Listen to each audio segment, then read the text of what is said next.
Good day to you, one and all, and welcome to the place where listening is the land, and that is Listener Land. Well, that sounds very jovial. Well, it sounds more jovial than speaking. Not being on the mic. All right, okay, let's go again. And not only are not on the mic, I bet you can't hear a bloody word we are saying, can you? Oh, he's not got his headphones on. Are you in the same room? Welcome, one and Not all. in a different county. Welcome, one and all, to Listener Land, the land where listening is priority and Headphones are shite. Good Lord. well, good Lord, you know, true. Welcome. Welcome. Hello again. I have a question for you. Oh, go on then. We have endured the Christmas season, and some of us are past the Christmas season. We've like let it go. It's like, okay, we're in 2024 now. Yep. Yes. Yep. Some people, and he's still into his Christmas shirts. Listen, I paid £10 for this shirt. Although it's March, I'm still getting my bloody money's worth. apparently it uses the same technology as Elvis's white suit as well. Really? Yeah. So the more you sweat, the more it cleans itself. Yes. Yeah. Yeah. So you, I think it was by the same designer as well. yes, Elvis. Yeah. Sorry, pelvis. But he's finding it extremely difficult to keep breathing in this long. Yes. 3 months. It's not easy at all. So I have a question for you, right? So there's this thing where every now and again they send music into space, right? Okay. And they print it on a gold vinyl because for some reason they think that, you know, more advanced civilizations won't have the technology to read a CD or an MP3 file, so they etch it onto a piece of plastic. So they know that they've got a stereo system out there then? Maybe. Anyway, How do they know they that? get a song and they print it on this gold vinyl and they fling it out into space and they hope that alien at some point is going to go, ha ha! Well, let's have a listen to this, boys or girls, and then they'll hear some music from Earth, and some of it in the past has been a song by Blur called "The Universe," which is It's basically really, 9 notes that repeats itself. it's not really about the universe; it's just a song. And there's Bach, there's Beethoven, there's all this sort of stuff. But what I want to know is, what song would you send out into space for an alien civilization to grab hold of and go, oh, is this what the human civilization is? What song would you choose to represent Earth? I would send out Robin Trower. Sorry, go on. And it would be, because he's one of my favourite artists. Well, according to your I'm going to turn that fire off. I'm sorry. We're going to take a moment here to pause, but not really pause. But Wayne's going to turn on the gas fire because it's making a hell of a lot of noise. But it's making a lot of heat, which is nice, and I'm liking it. It sounds a little bit like Vietnam. Yeah. I feel like we're in a Black Hawk helicopter, yeah. Now, I'm going to get cold now. No, Maybe all right. Wayne's in a polka shirt. It's fine. Yeah, I would send out, polka. Hold on. We're nearly there, folks. Bear with I'm a us. sweaty face. John Candy's news sorted it. Don't get any of that flame with that nylon shirt. Really? You'll go up like a puff of smoke. Basically, what Wayne's doing is bring the barbecue inside because apparently that's the safest thing to do. Well, it is December. It's bloody cold out there. Right. I would send up Robin Trower. I can't wait much longer, because in that song there's a line that says, in this place full of empty space, and I just think it would fit. Oh, you're going on the theme of space, empty space. Yeah, I've been to a party a bit like this actually. yeah. Yeah. It was a bit different though. It was Nothing to do with space. no, it was on the moon, but no atmosphere. No atmosphere. You drank that one out, didn't you? Yeah. Let me tell you now, it didn't work. In the edit, It's a tough audience. It's a tough audience. Don't forget, he edits it. It's got all these screaming girls behind it. It'll work. It'll work when he edits it. See, for the OGs, the originals of the Listen On podcast, or you might know it as, what do we used to be called? Sound check. Soundcheck. Yeah. the conversation pace was a lot quicker. It's because I used to edit it, and then when we begin to film it, I was like, oh, I can't be doing this anymore. So what you get now is what you. I ain't got time for that. But what you get now is the real deal. This is it. The unfiltered Wayne. This is me in all my glory. It's taken 12 months of training, but he's got there. He can produce. And he's not joking when he says that. No. So what music would you send out into space? Right. So my song of choice would be the sunscreen song. The what, sorry? The sunscreen song. I think it was 90. Do you know the one? So it was in 1999, I think it was recorded, and what it is, it was. And I was thinking about this, like, I mean, I could try and be really pretentious. Made by Carrot and the Oils. So I could try and be really pretentious, like a lot of these songs are like, I'm going to send Bach out into space and Beethoven, and they did, or Robin Traw. So I was thinking, I'd like to. One of the other ones was. Voodoo Child, right? Oh, you said Voodoo Child. Oh, Voodoo Child. But the sunscreen song, because... sorry. Now, would you send Voodoo Child or would you send Voodoo Child, Slight Return? Chili style. Slight Return.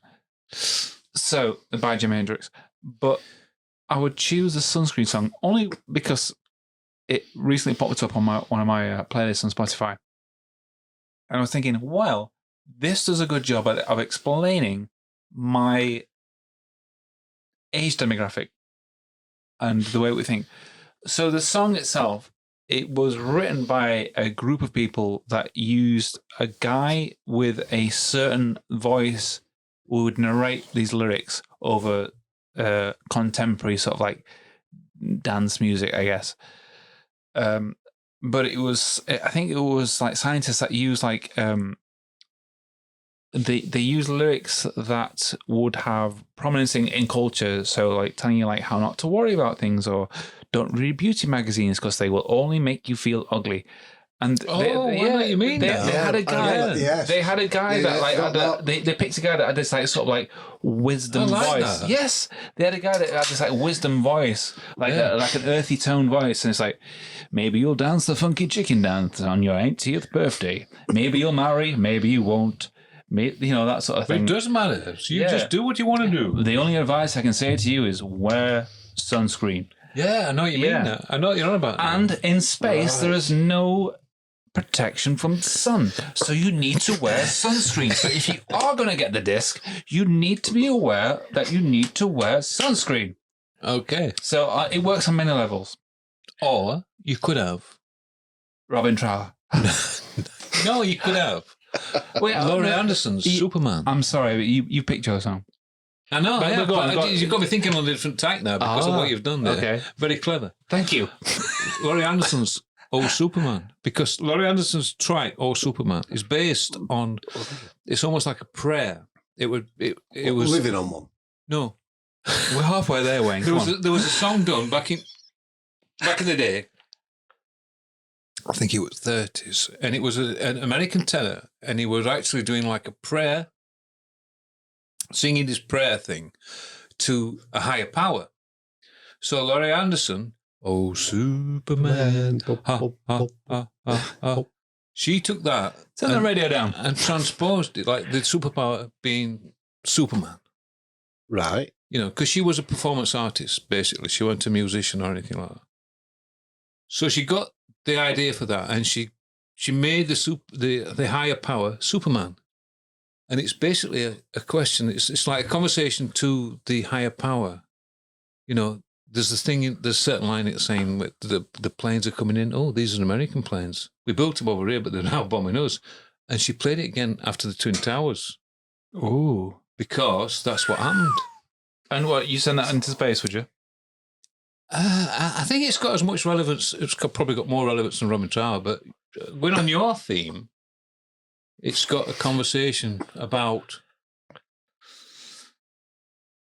I guess the question was ambiguous, wasn't it? Because it's like, what song would you like to see out in space? And what that could mean is like, oh, this means something to me. But for me, I was thinking like, as a time capsule, what would be informational. And there's like talking in it like there is in yours. A lot of it is humorous and comical in yours. And which is human. This is a part of Earth's... Yeah, with spot our makeup. We have to have a sense of humour. Look at Wayne.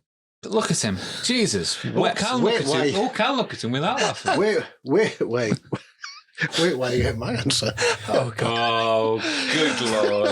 I'm getting the name Joe Bonamassa. Joe...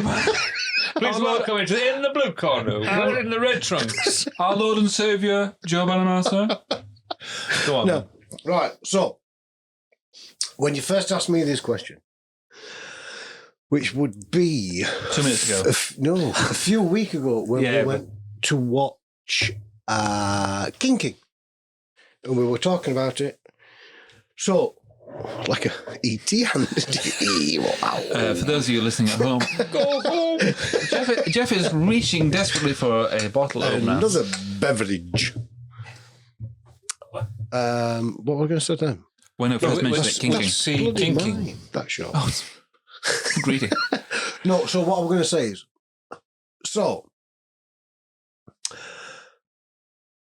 I'm struggling with this. Mainly because, why are we sending it to space? Oh, yeah. I knew it was going. Why? Always.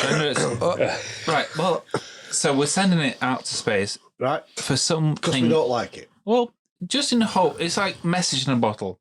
You know? Right. Do you know the concept of a message in a bottle? But the you write message a note in a bottle and you just send it out to sea, hoping that someone can find it at the other end. But there's people on the other planet that have a chance of seeing that message. So I get that. It's okay.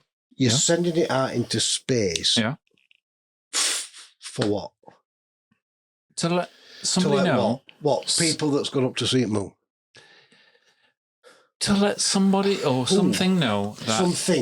Something. What? As in what? No. As in what? Yeah, but it's to let something know that we are here and this is a little bit of information about us. So the only the people up in space are the ones People are the ones that's gone up with you. So if you take an Elvis album, they've already heard it. So if you take a Bowie album, they've already heard it. Does this mean that if you take a Superman, they've already heard it. But of something from not our world doesn't exist. You don't believe that there's anything else out there? Nope. In the vastness, the infinity of space and time. Nope. It was just us. Nope. Yep. All right. So how long have we been... Well, that's fair enough. That's not... Yeah. No. This is my view, and I'll tell you for why. Tell me for why. So, hey, NASA, take note. And this is Wayne's answer to the mystery of this will come back to music. Oh, okay. So, I have... Joe Bonamassa once said... So, Joe once told me that I've never seen anything, I've never heard anything, there's no proof that there's anything out there. We now run cars on electric. We send people to the moon. We send people to Mars. we haven't been to the moon. We have just gone through. Send people to Walmart. Yeah, we've just gone through the car wash. No. At the car wash. And that's the music link, everybody. Good night. So we've just gone through a pandemic where a disease hit us that nobody knew all about, and within, 6 months, we found a cure. Mm-hmm. We've been searching for things out there for years and years and years and years and years, and we've still not found them. That we're told. Why? Because they don't bloody exist. That's why. I can cut all this NASA shit out now. Stop wasting all this money trying to find a three-headed snake. Because they're not out there. That's if you believe what you're being told. Imagine the implications of if you're told that there's somebody else out there. But I've not been told that. I know, but imagine the implications. That means that religion would dissolve. Economics would dissolve. Yeah. Like there's a lot of infrastructure. Maybe, well, it won't. Infrastructure would collapse. No, I don't believe all that would dissolve because this is what we are brought up to on this planet. we brought up to religion, we brought up to economics, and we've got all this thing going off. So you're going to send an album or a cassette or a DVD or whatever it is of a DVD or a Blu-ray. You're going to ship it off. Away you go. Your wee bugger. Up it goes. Who says that these fucking three-headed snakes have got a record player? How do A? They ain't got a record player. B, how do they know what it is when they get it? So there's this album floating around. That's a good question. And he's like, hey, what's this? And he says to his mate, and what it translates to is, look what I've just found floating around. What the fuck is it? Well, I've no idea. It's a plastic thing. What do you do with it? I don't know. That's a good question, mate. And so when we started this question, I made a joke about like, why aren't we sending CDs or MP3 players? Yeah. But what we are actually sending is a record player, and the thing is with a record player is it's actually like a hard material, and there are visual grooves in that material. But how do they know what to do with it? So like those music boxes where you turn it around and it's got little spikes and it goes ding ding ding ding ding ding ding. So you don't. We can't assume that they know what to do with it, but it doesn't require a software to play it. What it requires is something very basic. And if they're an advanced civilization, but do these three-headed snakes know that? Three-headed snakes. Someone knows something. Do these people, things out there, do they know? It's Christmas. No. Do they know that it's a record and you have to put it on a deck with a needle and a speaker that will but like when you send like when you send a message in a bottle and you throw it out to sea, you don't know that bottle's going to end up in a country that speaks your language. But you don't. You don't. But you know that it's going to be found by another human. Maybe. What if a badger finds it and takes it back to his den and this badger sits on it for 3 years? It won't. With its cubs, and they don't know anything with it, and then rocks up Brian May protecting them from TB. And then they all get shot, and he's like, why'd you do that? They've got a bottle with a note in it. And they all come out looking like police. That's why they're black and white, because they've got stripes on. So unless you get an album or a CD or whatever it is, and you sellotape it to a record player or a DVD player, and then shoot it up, it's just nonsense. Right. No, sorry.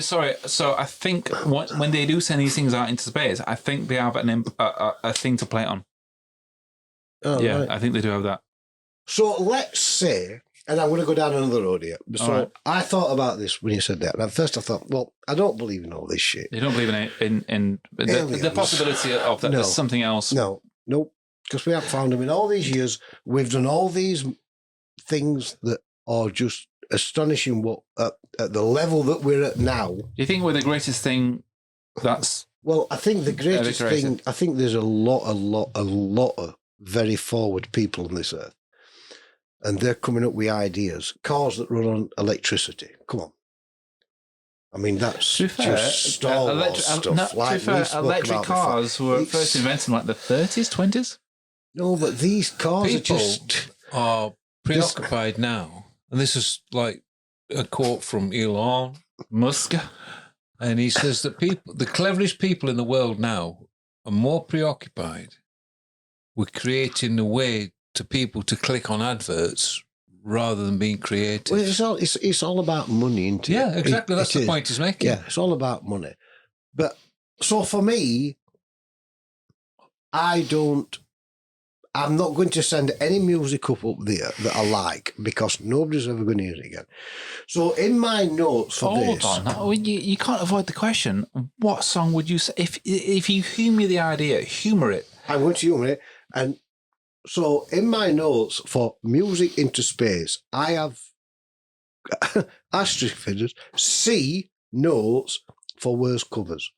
So I'm going to turn to the notes for worst covers. Go on a 20-minute rampage, then get to... I'm not going to send a song up. I'm going to do is I'm going to send an album up. All right. And Joe Bonamassa's Christmas album. Yeah. Royal Tea.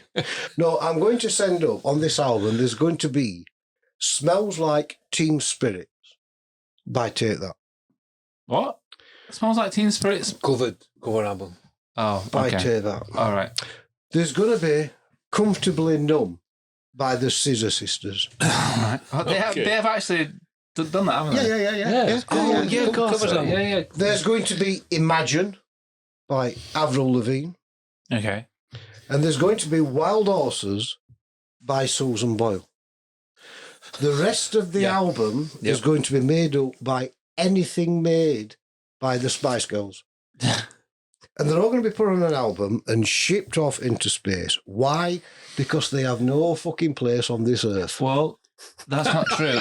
I think you'll find that And that is what I would send into space. you say that they have no space on this earth, but I think you'll find that the majority of civilization is made up by the drip tray of civilization. So, well, Wayne's won. Wayne has won. Hands down. Hands down. We can't argue his case. Now that's what I call drip tray. And that's why I'd send them up there. We can't argue with that. No, we can't.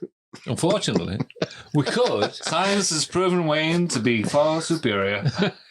And that's why I'm allowed. So when eventually, Wayne.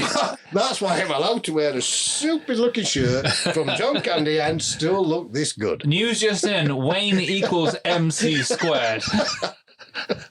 we will have his own religion. It will be called Wayne. Listen, I am not called Wayne Musk for nothing. No, actually, you're not called Wayne Musk. That's right. You just have a musky smell. And that's my theory of music. Well, it's as good, it's as reasonable, and it's as quantified as anybody else's. All right, go steady. No, just because if I praise him, he'll shut up. Yeah. I know. If we just clap slowly. Well, thanks, Wayne. Yeah. No, that was good. No, yeah, it's good as a it's a good excuse. It was a nice story and it had a nice resolve of a humorous ending. So, yeah. You'd been working it for a week. Yeah, it was good though, actually. Yeah. I like it. You like it? Good. Yeah, it ruined ours. Most unlike you. Anyway, Moving on. it's almost like a scripted show. That's right. It's almost like a scripted show, wasn't it? It came together so perfectly.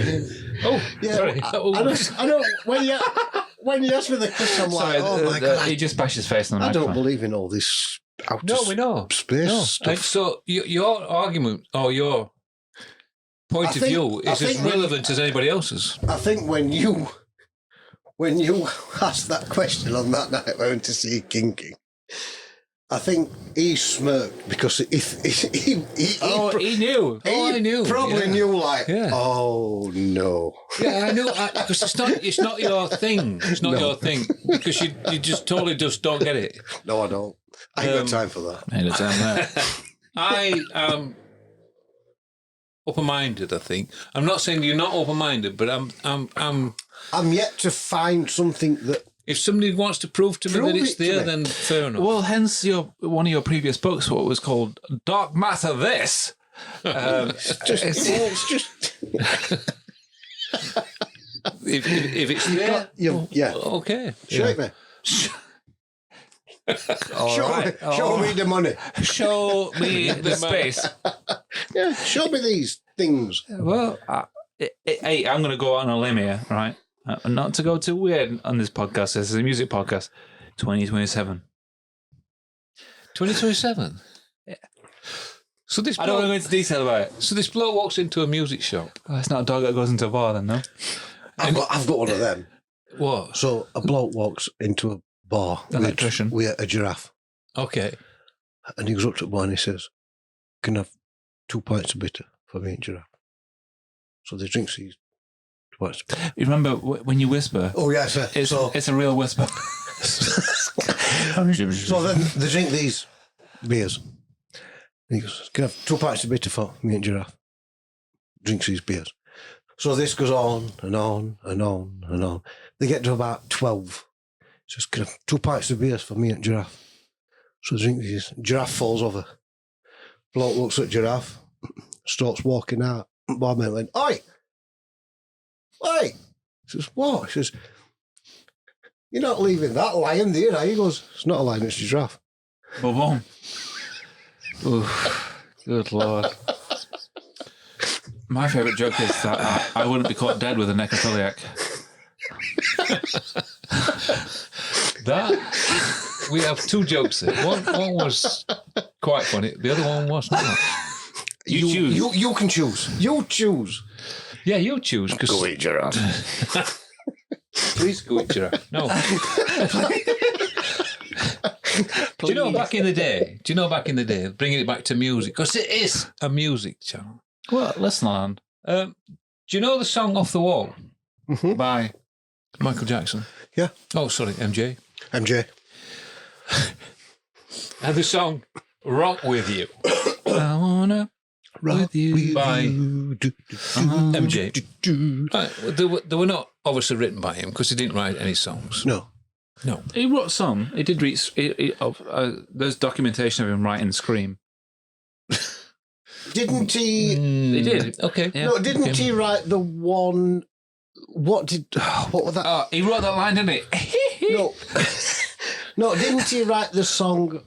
Oh, what was what's that that? song He about wrote- that young that Ben? Ben? It's That's about it. a rat. Yeah, He didn't write But that. didn't he write that? No. What was that he wrote? Check tomorrow. Something like that. No? No, that Shimon. Anyway, I thought he wrote Ben. back to Off the Wall Off the Okay, wall. sorry, yeah. Okay. and Rock With You. Yeah. Who was it originally offered to? Ooh. The Bee Gees? No. It was wrote, they were wrote, but both songs were wrote by Can I have a clue? Rod Temperton. Can I have a clue? So was both songs offered to the guy? This Both same songs person. was offered to the same person, Same person. And they obviously rejected and they him. rejected them, saying, they're Right. not quite me. Donny Osmond. No, but you're in the same ballpark, Right. period-wise. Oh. Okay. Drifters. No. What's the He English? just says the first thing that comes into his head. Can I have a clue? Blancmange. No. A clue. Female. Of a duo, but they wanted her to go solo. Cher. No. Tina Turner. No. They wanted her to go solo, and this were offered to her without Dolly? Parton. solo, duo. Yeah. Didn't you get that bit? Yeah, but Dolly was a part of duo, though. No. No, so it Or was a solo artist? Should have been solo. So they wanted. Oh, wait a minute. Okay. There was a great solo I don't know on many the end of duos. one of her songs. Peters And it's one of my Lee. guilty pleasures. If I'd have gone to school at the time and said, "Don't you love the solo end of Goodbye to Love?" they'd all gone, Peters, well, and, I wouldn't be here now. Peters and Lee. I don't know. No, but it's a great solo. And it was done by a brother. Who? The Carpenters. Carpenters. Karen Carpenter All was offered right. the songs first. They wanted her to go solo. Was the Yes. Carpenters a duo? Yeah, and her brother. Yeah, her I thought it brother. was a band. No, and her brother. It was a very strange scenario. like to teach you the world you to need sing. to, Yeah, but I didn't know they were a duo. yeah, Yeah, all you, that- you all need to them- listen to the story about them All because them 50 people on top of that hill wanting Portrait Band. It was See, just. I know that she had a problem with anorexia and she didn't want to sing. She just If wanted you to play bang drums. that, if you bang that down a little bit louder. harder, it echoes more. That's just to get my Zeus persona Oh, across. right, okay. When they started, it was the mother that was pushing and pushing and pushing because he was quite gifted on the old piano. Right. You know, he knew how to pick And up the so keys. everything was to be around him. Everything was focused on him to be the star, and she was going to be his backing singer, his drummer, and everything. Because she was a drummer at school, and she liked drums. Mhm. And She was a actually- good drummer. She was a very proficient Yeah, drummer. she was Yeah, a good drummer, really wasn't she? Yeah. So how did it end up in Jacko's hands? Because the writer, Temperton, he wrote for Quincy and people like that, and it was this song that he wrote, these two songs he wrote, and they wanted to offer him because they wanted Karen to go solo. Because they thought, well, he's all right. He can play piano, but she's the star. She's got the voice. Yeah. But she says no. I mean, it makes No. sense. It wouldn't work for him, comparatively. No, it No, won't I do don't it. No, know. Do you know why Michael Jackson used to wear one glove? no. I don't know why Has he did only Michael got Jackson two- wear one He's only glove? got two fingers on No, one. he was a massive fan. In fact, he endorsed and did like some Alvin smash- Stardust. No, PGA golf. be Al Johnson. He was a massive golf fan. Get up. No, he did. He'd often be seen. He'd hire the whole golf course out. And he'd like just play golf. Yeah. Yeah, he'd love golf. Yeah. I'm not having it. I'm not having it. No, I don't know. No, I'm not really. I could see when he tries desperately to keep a straight face, you know there's something wrong. Well, you know when he's not laughing, you know there's up to something. When his face looks completely normal. All right, another question for you. All right. Well, What, according to the Guinness Book of World Records, is the longest song? Oh, wow. It's not. It's either a Welsh song or it's a Welsh song about a train station. It's either a Welsh song or something else. Leonard Skinner or Leonard Cohen song. Leonard Skinner. If I say to you... Yeah, because Freebird's quite long, isn't it? Yeah, but it's about 23 minutes, the live version. There you go then. And you pull a face at me? 23 minutes is a long song. It is, but I'm trying to find the connection between Leonard Skinner and a Welsh song. Well, the one. No, there is. There's a link. So there's no link between Leonard Skinner, but Right. the longest name of a train station is in Wales. Yeah. And I thought, well, what if they made a song about the longest name of a train station in Wales? Then that would be quite a long song. And imagine if that song was that name of the train station was used in a song's chorus at least 4 times. Imagine the length of that song. It could be the size of maybe 3 albums. Isn't there something about the longest name for a train station in Wales when it's shortened is the shortest name for a train station? That sounds like voodoo.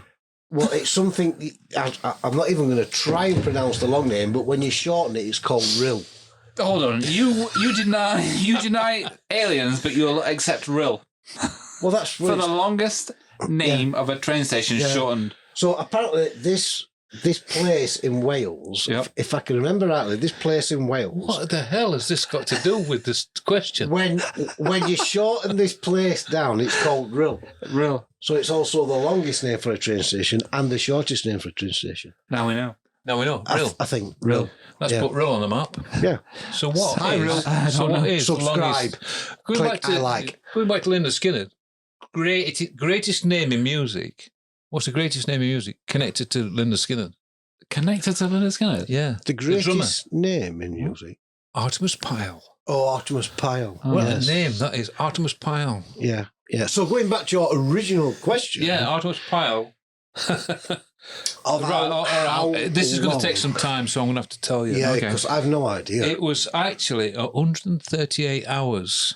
Jesus. 41 minutes and 20 seconds. Can you imagine singing for that length? Well, a bloke did. Who was that? Diana Ross did, and he was a doctor.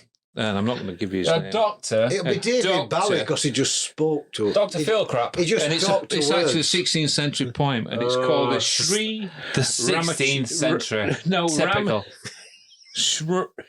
Not like the 17th. Shri Ramcharitamas. It's an Indian poem. Ramcharitamas. Well, that's just typical at 16th century. That's they were well into Especially that. them Indians. Oh, God, they didn't know how to shut up. You see, if he sung for that, how long? 138 hours. 138 41 minutes. And 20 seconds. But there's a technical term for that. That's called too long. 15,000 verses. Jesus. So, could you imagine how long? No, I can't actually. How long it would have took somebody like Bowie that talks to music to sing that or to talk that song? I'd have liked to hear that guy come on and say, hey, Claire. I would have liked to see Claire, I've got an idea for a song. You're going to like this one. No, just sit down a minute. I was going into I think it was Lying Hangman. Yeah, by Mr. Elton John. Sir Elton John. Sir Elton. Is that the same Sir as Sir Rod Stewart? Sir Roderick Stewart, who was a confirmed fan of the show. He is. If you've been listening to the past few episodes, you'll be aware that we've recently gained the news that Rod Stewart, Sir Rod Rick Stewart is a fan of the Listenerland podcast, so you're in good company. But if we keep mentioning it, I think he's going to get that pissed off reading as He will. to unsubscribe. Also, Michael Jackson has just confirmed that he's a big fan of the show. Elton John, he's a card, isn't he? Oh, Elton. Yeah. Queen of Hearts. Here's a question for you, right? Here's a question. I'm just going to get a phone out because I've written these questions down using the power. Wait a minute. No, Wayne. Did you actually know that Mariah Carey is called the Queen of Christmas? Oh, is it? This is only because she's had like the biggest hit, right, as a female. Which I read that today, and I was like, what? Who's Chris to that? Probably herself. She only shows that left hand side of her face, doesn't she? I've never right hand, something like that. She only shows one side of her face. Yeah, she does. Yeah. What is a question for you? What defines a timeless classic in music? Oh, excuse me. A timeless classic. And can modern songs achieve the status that previous songs have done? Oh. Repeat the question, please. So, what defines? So I didn't need to repeat it, did I? No. What defines a timeless classic in music, and can modern songs achieve that status? Okay. Right. Now, a timeless classic generally comes from your youth. So it probably comes from the age of 17 to 25. I think a timeless classic is something that is recorded and keeps repeatedly getting played and played year after year after year, and you don't get bored of it. But what makes a timeless classic? So it only gets played repeatedly if it's any good. Well, if that's people what like I mean. it. Yeah. But you don't get bored of it. No. So, say, you just mentioned one, Leonard Skinner, Freebird. Right. That's been played for God knows how long. How many times a year does that get played? But what makes that song But every classic? time you hear it, you don't think, oh, for fuck's sake, not this again. Yeah. And I think that is a classic. Is that because it's a timeless classic? Like, is it? You don't get you don't get fed up of hearing I don't it. think you can quantify it, can you? No. Well, the Freebird song specifically, it has what's known. It's not known. What is the roller coaster effect? It has its peaks and troughs. Yeah. It goes up and it goes down, and it gets its loop the loop, right? Yeah. So when I said something earlier, I said usually the timeless classic is a period between 17 and 25, and it's to do with your youth and like you develop as a person, and these sort of songs that were at a similar time become like bookmarks for personal culture. So you could say Leonard Skinner, blah, blah, blah. I wasn't alive then, but they are classic songs. But the songs that you... Oh, it's 75, 76? But, so if you think all these classic songs when you were like younger, right? But if you were to say maybe like an Arcade Fire song or The Killers... what's that song now? I've got soul, but I'm not a soldier. That's a classic song. Yes. Or Yellow by Coldplay. That's a classic song. Generational thing. But you weren't 16, 17, 25. Yeah, Yellow. So what is it that like sticks into the bone marrow of a culture and says this is a classic song? I think it's all to do with the era that you come from. Well, no, because that's just, I've just argued against, because Yellow... You like Leonard Skinner. Yeah. And you like Yellow. I do. It's 20, 30, 25 years apart. I know. So what I mean by that is, if you are... Right, how can I put this? Don't quote French again. Joe Bonamassa once said... We've learned that I'm not very good at French. So if you are of our era, you appreciate the music from the 70s, the 60s, 70s, the 80s, and the todays, if that's a word. But you know what I mean. So we like listen to all that stuff there. But the young youth of today will listen from that, and they will go upwards. Now, isn't that interesting? So, like Yellow is what year were Yellow? 98, 99. 90s. So people of an age of, let's say, I don't know, 10, 12-year-old, of today's age of 10, 12-year-old, they will look back at Yellow as being an old track, where we will look back at Beatles and Rolling Stones as being old tracks. Yeah. So we will go Beatles, Rolling Stones, the kids of today would accept Yellow as a classic track, right? Yes, but this is my point. So I think it depends on the age. So we go as far back as Rolling Stones, Beatles, and we come all the way through that. I get what you're saying about that. No, because you don't. We don't. Well, we do. So, we do. But right, you've got to look at this room. I'm 10 years older than you. Louis, my son, is not 40 yet. No, but yet he goes back to 60s music. Right. So it's all about what level your appreciation for music is. So if you're just listening to commercial pop radio, no. Hear me out. If you just listen to commercial pop radio, and you're 15-year-old, you're into Taylor Swift, and nothing else matters but Taylor Swift. Yep. It's not until you get older or you got a better appreciation for music that you'll tend to work backwards. Yep. And you take in everything that's come before. Yeah. And there's no reason why any one record becomes iconic, because it's different people make things different, make things icons out of different things. Which is what I've just been saying. You can't quantify it. No, that's what I've just been saying. So us in this room, we will go back and listen to 60s, 70s, 80s, 90s, noughties, and up to today. So we listen to all that stuff. So Coldplay, Yellow was in that band of back then. But a 10-year-old of today... But at the time... But what I'm trying to say is a 10-year-old of today, if they go back the same length of time as we go back, they go back to when Coldplay were first out. Yeah. And come forward to when that 10-year-old is our age. So that 10-year-old of today... They don't believe... they don't believe that music started at Coldplay. No, but I know what Wayne's trying to say. That. But here's my counterplay for that, right? The counterplay for that is that what you appear to be doing is you're comparing the ways in which we absorb music. Yeah.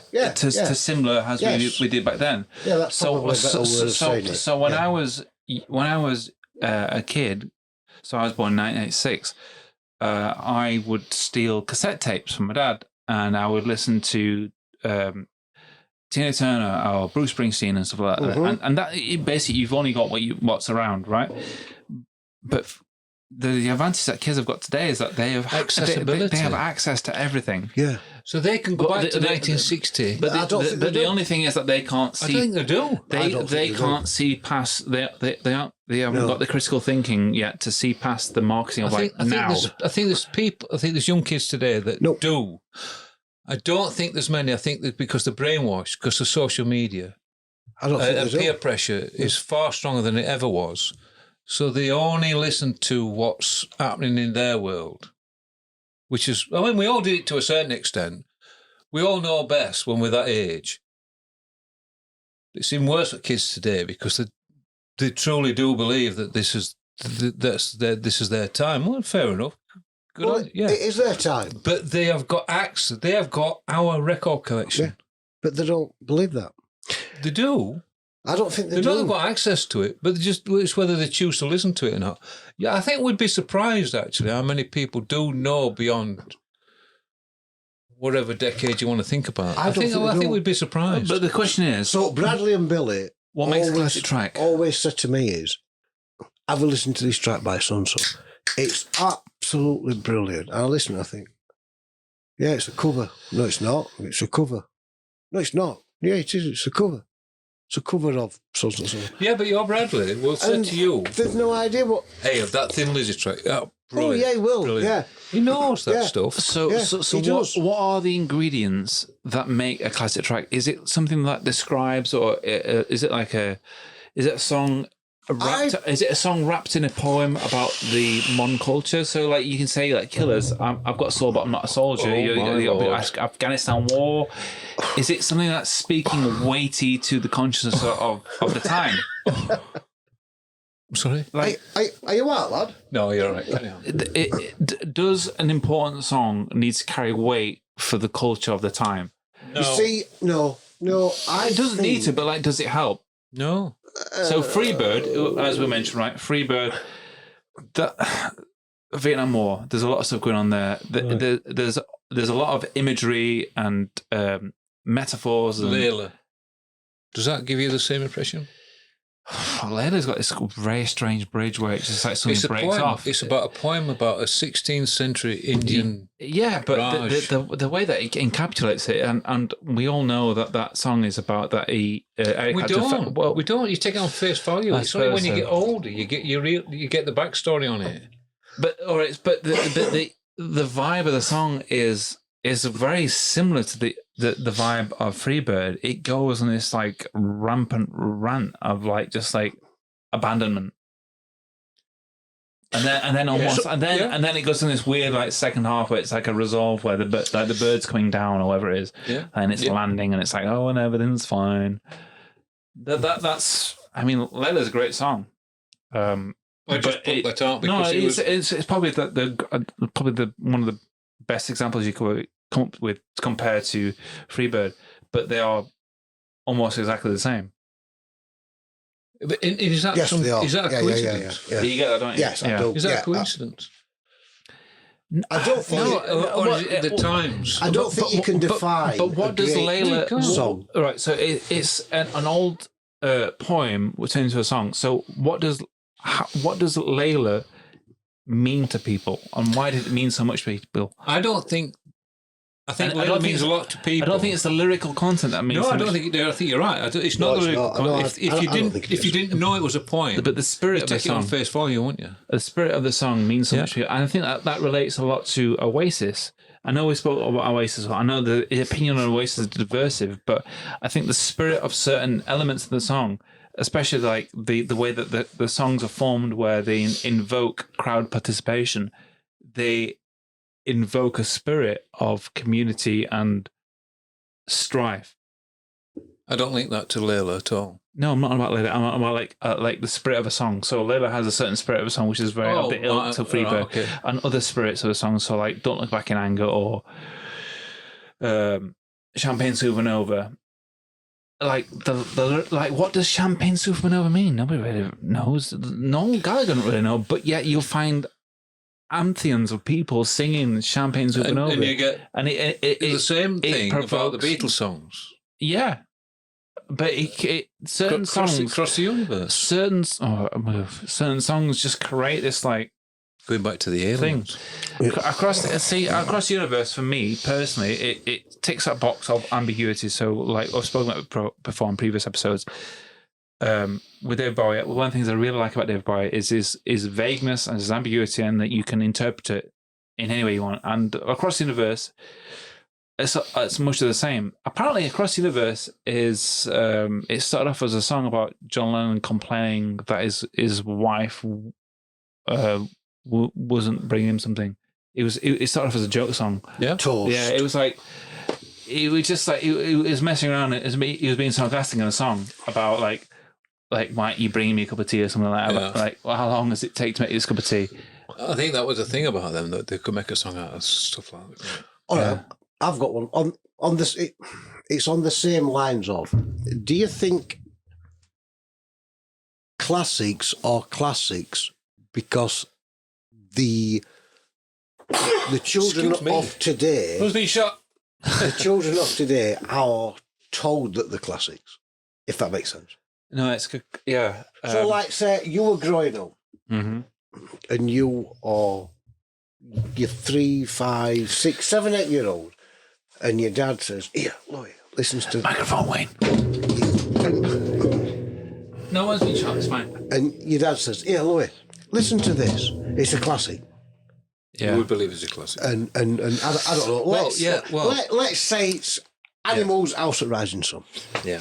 So your dad says, "Oh, it's a classic. It's a classic." So he drills into you that this is a classic. So as you get older, That's a good point. you become today's modern equivalent to that.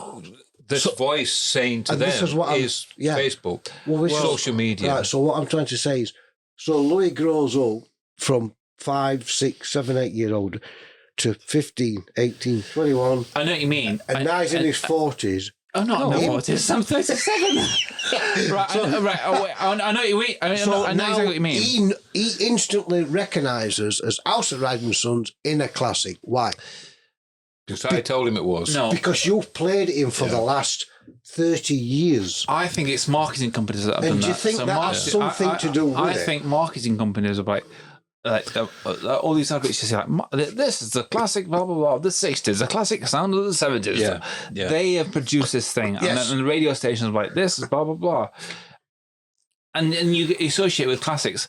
But you get these songs which are definitive sounds of the era. And not that they are classics to you, but they are classics to an era. And you bookmark them to an era.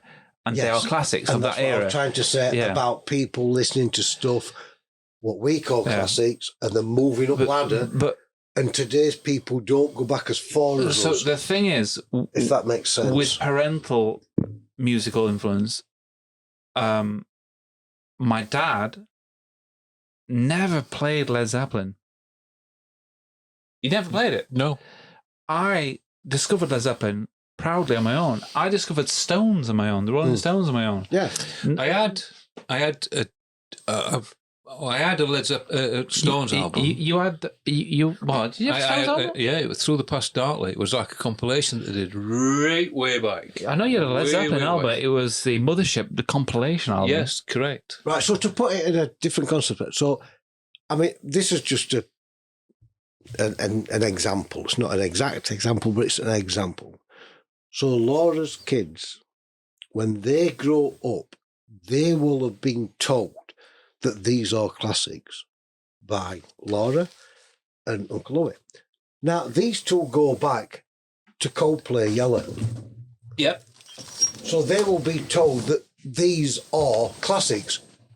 So these will grow up thinking that Coldplay Yellow are classics. Because Uncle Louis said so and my mum said so. Now, I'm peer pressure. Yeah. No, it's not pressure. Not peer pressure. But I don't want to call it pressure. But it is, in a sense, isn't it? No, I want to... I want to put it almost as a guidance. Well, that's how... And what I'm trying to say is... That's how the person who's telling them that... Well, hopefully... That's what they're trying to say. Is what I'm trying to say is, will they go further back and further back and further back to what we listened to when we were their age, and we went back, but we went back to them. They're going back to their parents and uncles and aunties listening. I think that's easy. I think that's easier for you to say, and for Louis to say, even easier for Louis to say, because I believe I was born at the best time. So I got the latter end. 40s? Yeah. No. Yeah, absolutely. I'm going to kick 7 shades of... No, I think that because I got the latter end at 60s, yes. I didn't become musically aware until beginning at 70s, which I think was, for me, was the best time. I was just about to say, so on the spot, best era of music. It was what? Best era of music. On spot, quick question. 70s. 1972. I'd say 70s as well. 1972. Yes, I'd just 70s. Yeah. It was a time when it was a time that there was a lot of rules being broken. Yeah. It changed. You got the production revolution of the 60s. It didn't just change by that much. It went from Yeah. It was massive. They said that 60s broke a lot of rules, but it did. It did. But it wasn't like revolutionary like the 70s were. I think 70s were best, closely followed by 60s. Then you'd probably got 90s. I think you have to miss that 80s bit out because that was horrendous for me. I just realised they mute. But the 80s were like too electronic. They wanted to rebel against the 70s. Yeah. And it became a little bit wishy-washy. There were some good bands in the 80s. Hear me out on this, right? So in the 60s, you've got this, the early 60s, you've got this very neat formatted thing, right? Yeah.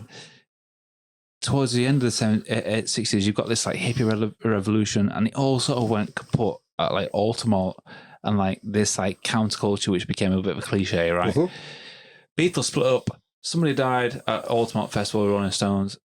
That's what it was coined as. Like the 60s died, right? Then you got all these stars that died. You get to the 70s. You get to specifically 1972.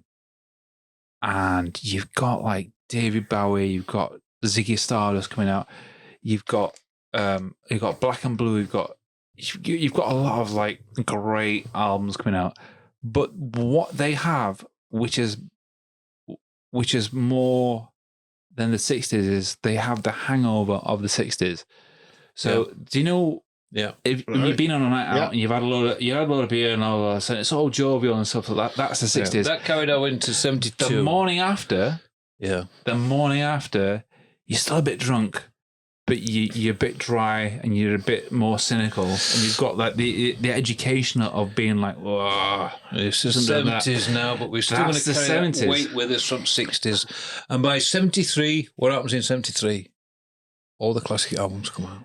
Yeah. And then when you get to the 80s, what that is because there's so much studio power and record level power, like this is what we're going to do and this is how you're going to sound, because we've got all this technology, we're going to make this synth and blah blah blah. Clean up, everything's pop, everything's controlled.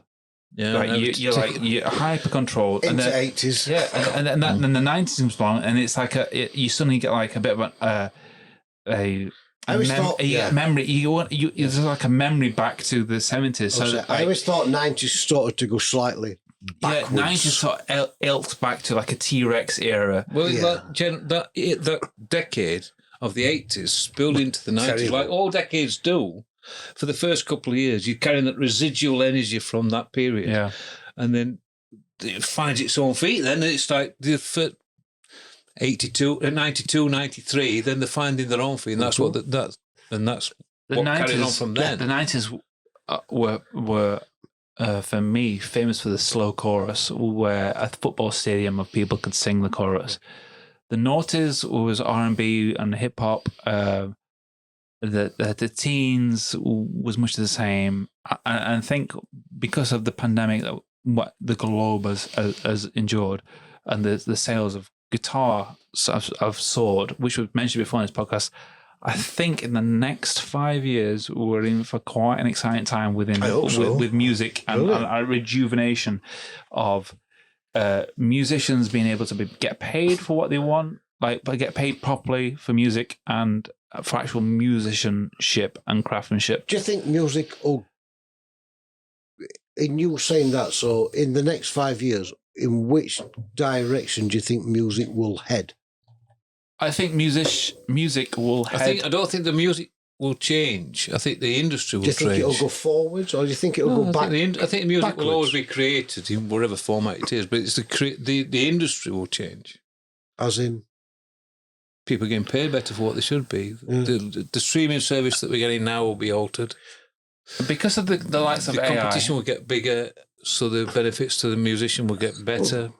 Because of the situation with AI, and we spoke a lot in this podcast about AI, and some people might get sick to death of hearing about AI, but I believe that AI will create all these exponential amount of wealth and resource.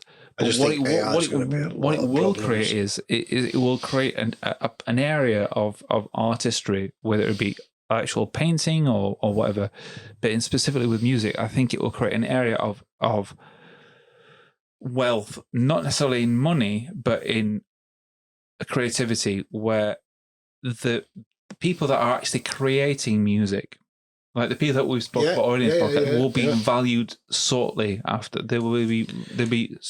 So do you think the big deals? Do you think I think human creation will be paramount. Do you think it'll be beneficial to the artist or against the artist? I think it will. So in regards to ChatGPT, which is a very basic form of if you're listening to this podcast and you're in 2030, you'll be thinking, wow, these guys were just talking about a calculator. But ChatGPT, one of the things it is good at is it's good at just prompting you for ideas. So you can say, give me some ideas on this. And it'll prompt you for things that you can just riff off. Now, whether that be music or art or whatever, the outcome, the most valuable outcome for humans in a human world will be human creation.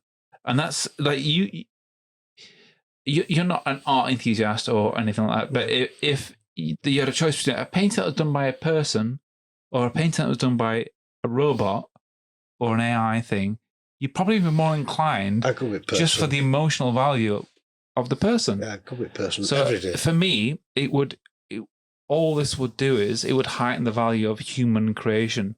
It would make creation more accessible, but it would make human creation more valuable. This goes back, and I don't want to say I told you so. But I told you so. But I told you so. But I told you when so. I argued some months ago now, about the fact that when we have had AI for us, people will look at human contribution and say this is far more important. People have to create, humans have to create, whether it's art or whether it's music. And that would be appreciated far more than AI regenerated music. Isn't it interesting that really the human condition to be a human? I mean, this basically takes us back to like the question of like what we just send into space to inform about the alien species. Humans created AI, but AI will kill itself. But to be human is to create. Yeah. To be human is to make something from nothing. Yes, it is. Yeah. And then constantly change that. So there's no technology. We never stop. We didn't stop at the Nokia 3310 and go, well, that's that. We completed it. Press a few keys and the answer comes up there. No, it's not. That painting don't look right. So how far in advance do you think we are? I don't think we've scratched the surface yet. In terms of what? As in terms of where we are today. Oh, right. Okay. So there is this thing about civilizations, and there's like type 1 civilization, type 0, type 2, type 3. And we are pretty much type 0. So, and type 1 civilization means that you aren't burning fossil fuels, you're using energy from the sun and wind and blah, blah, blah. Right. Type 2 means that you are using, I mean, I'm paraphrasing here, maybe type 3 actually, but let's say for argument's sake, type 2 is that you're harnessing power from a sun. And what that means is that you create like a solar power cage around a sun. Right. You absorb all the energy from that. And then you are interstellar occupiers. Mm-hmm. So in the scale of things, we are like, we're moving things around on abacus. So are we way behind? Yeah, we're not like, we don't forget. It's all a learning curve anyway. Because humanity is going to progress and progress and progress to a certain. It progresses every year, and it will never stop doing that until we destroy ourselves anyway. The goalpost changes every year. Yeah, so we were like dragging us knuckles in a time frame that we're not that far away, really. But now we've progressed to this state. Think about the phone, right? This is technology, and you'd say, okay, that's amazing. And if I say, okay, this is technology that doesn't use any moving parts, and you're like, yeah, that's pretty cool. And then you think about, okay, so how much of the human technology requires moving parts? Cars, infrastructure. Mm-hmm. Moving parts actually seem quite old-fashioned because anything that moves requires oil. It degrades. It gets friction and all sorts of stuff. It seems quite old-fashioned. Things with moving parts seem old-fashioned. So would you say that's in the future shit? In the future shit. I would. Yeah. If you imagine that this was a vehicle, and like a car, that is an in the future shit, and yet we still can't find a fucking 300 alien out there. Can we not, Wayne? That's why I won't. Are you sure about that? That's why I won't send. Are you sure about that? Yep. Right. Because I've no proof. And on that note, if you've got no proof, goodbye. But if you're an alien, let us know. Like and subscribe. That'll help.